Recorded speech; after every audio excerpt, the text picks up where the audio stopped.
Hey guys, what's up? I'm Shelby. Welcome back to the channel. If you're new here, welcome. I'm a fitness and nutrition coach in the online space. And today I am talking to you about the supplements that I actually recommend to my clients because we have research behind them helping. I know.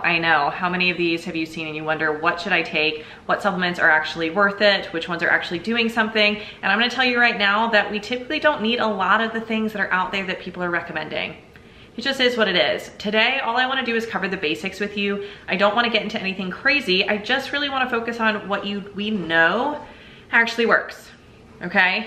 These are things that when I say they actually work, I mean that there's research behind them, they are backed by science, and they are actually things that I would recommend to my clients that either I take or I believe it could benefit them. Now, this isn't going into details of if you have certain health concerns, that needs to be consulted with your doctors. These are just kind of hitting your basic needs and things that we know and have research that can help fill those gaps. Again, remember, supplements are that. They are a supplement to a whole nutrient-dense diet, okay? We need to be getting whole foods in regularly.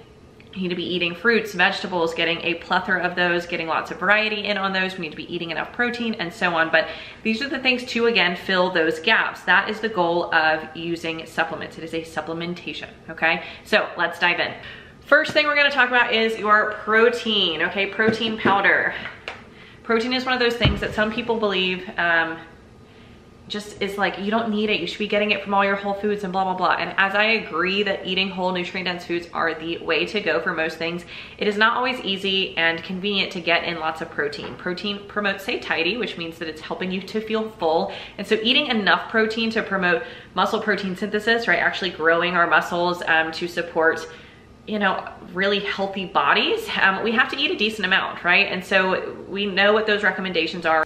And I'll put what the pounds is here just so you have those for you. But that is looking at actually helping you. You may see some stuff that's lower than that for protein, how much you actually need to take in. But that is actually more so to prevent muscle wasting, meaning losing muscle, right? So say you're in the hospital and you're bedridden, or just in general you're sick, there's a certain amount of protein that you need to keep in your diet in order to not lose muscle or have muscle atrophy, right? So we're looking at maintaining muscle and building muscle being those higher amounts. So a quality protein supplement can be an easy way to do it. Whey protein is seen kind of as your gold standard, mostly because it has a full amino acid profile, meaning it has all of the amino acids in it that you need.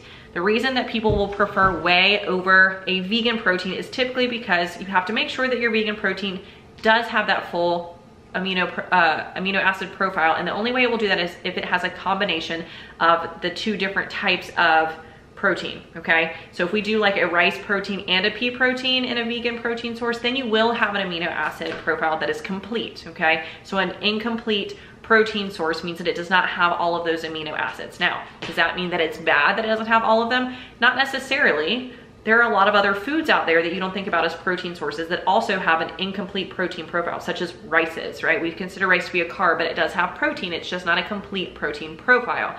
Your whey protein, which is your dairy-based protein, is going to have that. And again, a good vegan protein source will have a full amino acid profile by providing more than one protein source, okay? And again, if you can't do dairy products, a vegan source is a great way to go.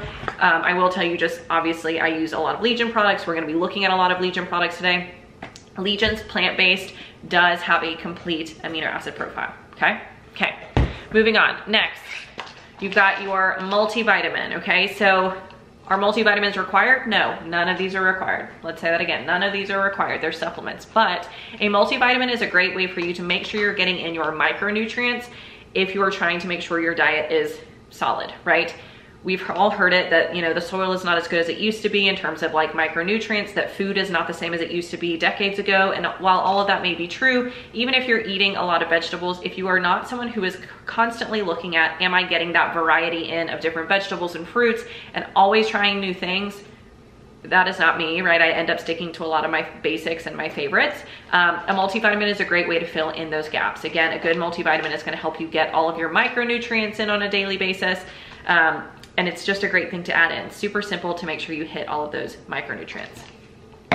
Next up is a fish oil. So I'm a big fan of fish oils. Not everybody is, but I do recommend fish oils. Fish oil is a great way for you to get your omega-3 supplementation in. Omega-3s are considered your good fat. So if you are somebody who has had a conversation with your doctor about cholesterol, needing to improve cholesterol, We know that there are different types of cholesterol. We've got your HDL, which is considered your good cholesterol, and your LDL, which breaks down into your VLDL and so on, that are considered your bad cholesterol. So it's not that we can't have some of each, but we'd like to have a little bit lower LDL and a little bit higher HDL in terms of, you know, when you look at the numbers. So I'm gonna, again, put up here what those ranges are supposed to be based on science, okay? Like where those numbers should be. If you go and get a lipid panel from your doctor, they will give you, you know, those ranges of are you in the range or not. If you're not in ranges for HDL or LDL, meaning your LDL is high or your HDL is low, HDL is considered low if it's like below 60. LDL, I believe it's, and I'll put it here, but it's like once you're getting over the 120 mark and so on, then we're looking at it being too high. Total cholesterol, they usually want to be below 200. So with that being the case, we need to make sure HDL is where it should be. So HDL being higher than 60 is actually a positive. Let me back up. HDL is actually a negative risk factor, which I know that sounds backwards. That's why I said positive first, but it's a negative risk factor. So if something is a risk factor, that means it's bad, right? If we check a box for a risk factor, like having high blood pressure, having high cholesterol, right? That's not a good thing. It can be a risk factor for cardiovascular issues later in life, right? Like our cardiovascular disease, heart issues, stroke, all that. So it counts as a negative risk factor if your HDL is higher than 60. So a great way for us to work on that one is, of course, eating good fat-rich foods, right, that have omega-3s. You've probably seen eggs, salmon. There are milks that are omega-3 enriched. Those things are great things to have in your diet, but a lot of us are not eating a good source of fatty fish regularly, like a couple times a week. A lot of us don't do that, and that's okay, but adding in something like this can help you with that if you're not, okay? So that's your third one. Now, fourth one, you may be thinking, you don't need pre-workout. What I'm really talking about here is caffeine. Caffeine is something that we know is beneficial for performance. So if you were looking for something that is a legal performance enhancer, caffeine is something that we know can do that. Now, most pre-workouts are going to have caffeine. You can also get a non-stim pre-workout, which means it does not have caffeine. Legion offers both. Pulse is their pre-workout. Again, it has a non-stim and stim version. The stim version is a caffeinated version. Now, caffeine is still a tricky subject, so I want to elaborate a little bit on this. Caffeine is something that we know works well for us, but we also don't want to overdo our caffeine. It is not good for your sleep. It's not good for your system overall. So caffeine, for me, I tell clients I'd like to see it at 300 milligrams per day or below, okay? A standard cup of coffee has about 100 milligrams or so of caffeine. If you're adding an espresso and all that stuff, remember that's going to add up. So looking at it over the course of the day, 300 milligrams or less. Doing it before a workout obviously would be helpful. In this case is what I mean when you're going to say, let's use it for something performance-based. But let's say you're gonna work out in the evening and maybe you don't wanna have caffeine still in your system when you're going to bed. That's when I would say to opt for a non-stim version of a pre-workout, okay? So other things that are in here, right? We've got your L-theanine, your caffeine, obviously, your betaine, your carnosine. You're also getting like your sodium and potassium in there, which help with systems in your body, right? So there are good things in here that are still helpful for you to get a good workout in that are not the caffeine. So know that you can utilize that. But if you're getting in a workout prior to, you know, noon, then having some caffeine is a good idea to do, or can be used as a supplement. Again, it doesn't have to happen. Some people have issues with too much caffeine or just caffeine in general. So when you start anything new, like a pre-workout, I would say just to start with a lower dose. For example, Pulse, the serving size is 2 scoops. That's looking at like 350 milligrams, I'm pretty sure, of caffeine at that point. Yeah, your girl can't do that. So I do 1 scoop or a little less than 1 scoop, right? So I'm getting half that dosage when I use it, okay?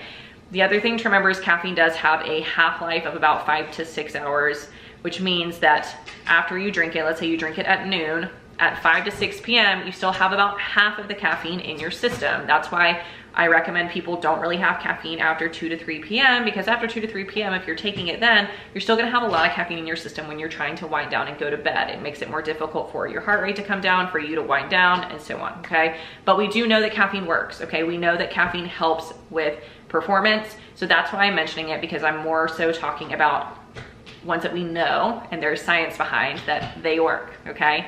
Now, one more that I don't have with me because it is in my car, okay? And I'm just not going to get it. is using creatine. Okay, so creatine is another supplement that we know we have a lot of evidence behind. It is very cheap to get. You can order it on Amazon. Creatine monohydrate is perfect. You do not have to dose creatine. If you see that, you know, needing to load it over the course of multiple days and whatnot, you just do a standard serving size daily of about 5 milligrams and you're usually good to go. Okay. Some people get a little freaked out. They think that creatine is going to make them gain some weight. It is sometimes seen that creatine can have you gain some water weight. It's very, very small if it happens. And honestly, the benefits of creatine to me outweigh gaining 1 or 2 pounds in water weight, knowing that it's helping your performance, okay? You have a system, an energy system in your body called the phosphocreatine system that is utilizing creatine. So we're adding storage of creatine essentially to your body to help with that power system, okay? So we know that creatine works. It's a great one. I'll show you a couple of examples of creatine here, just so you have a couple of examples to look at. Again, I use Legions, but there are plenty of other options out there, okay? I get Legions because it's flavored, and so I throw it in my water after my workout. We're good to go, okay? Last 2 supplements that I am a fan of talking to clients about. Fiber, okay? Yes, I want you to get fiber from whole nutrient-dense foods. I do. I want that to be the case. I want that to be where you get your fiber. However, in different situations, sometimes the fiber supplement is going to be the right move, okay? I throw it into my shake every single day. I have a family history of high cholesterol, and having a higher fiber diet can help aid in lowering cholesterol. So I make sure to get an extra couple of grams every day from this. I still get around 30 to 35 grams from food every day, but this can help. This is also a great thing to have on hand if you are traveling, if you're going to be going out to eat because you are, you know, on vacation or whatnot, to know that you have something to get a little extra fiber in, because maybe you're eating some foods that aren't quite as rich in fiber, right? You're going to get your fibers normally from your fruits, your vegetables, your whole grains, right? Chia seeds, flax seeds also help you out there. There's a lot of great options that are whole foods, but if we are eating out and know that our fiber intake is going to be lower for the day, I tell my clients, grab a sugar-free fiber supplement and just throw it in a protein shake to make sure that you're getting in at least a little extra fiber for the day. That was my dog, if you heard that. But it can just be helpful to make sure you're staying regular with your digestion. And yes, it's a supplement, but we know that fiber is very beneficial for gut health. So this is a great way to, again, supplement a diet already rich in fiber. Last one is Calm. So this is magnesium, okay? Very simple. Magnesium. You can just get regular magnesium. I just use the Calm. Again, it's flavored. I mix it in some water at the end of the night. Magnesium is a fantastic tool for a couple of things. One, it can help with digestion, which is also great. Some people can have adverse reactions, but there's different types of magnesium, and this is not typically what you're going to get with the Calm supplement, okay? You won't get digestive issues from taking Calm, typically, okay? Now, magnesium is great though for, it's essentially called like a stress reduction, right? Like it's called Calm for a reason. Magnesium is something that we want to have good levels of in our body. It has 325 milligrams per serving, which is 1 scoop. It has a scooper in here, so it's not huge, but just to show you, right? This is 325 milligrams of magnesium. Great. So we love magnesium. Magnesium is awesome for, like I said, reducing anxiety. It can be used to help you with calming down and winding down before going to bed. So it's a great way to help you with that sleep routine. That is not something that's going to leave you groggy, and it's something that we know actually is helpful. For example, a lot of people like to use melatonin, but the research honestly on melatonin is a little bit wonky, where it doesn't really show to be that beneficial for people unless you're in like your older adult years, because your melatonin levels may drop off. And so adding some more melatonin in can be helpful to restore the normal levels. But as a younger person, you should be just fine without it, okay? So that is our supplement talk for today. Again, none of these are something that you have to have, right? They are supplements to a whole nutrient-dense food diet. We wanna make sure we're getting in lots of protein, variety of kinds. We wanna be getting in fruits, vegetables, whole grains, right? Nuts and seeds, lentils, whatever you wanna do. But make sure you're getting in whole nutrient-dense foods, right? Things that are not quite as processed are beneficial, but when we need to fill in those gaps, these are some great things for that. If you've got any questions, feel free to drop them in the comments below. If you like this video and want more, feel free to hit that like button, subscribe, and we'll catch you next time. Bye.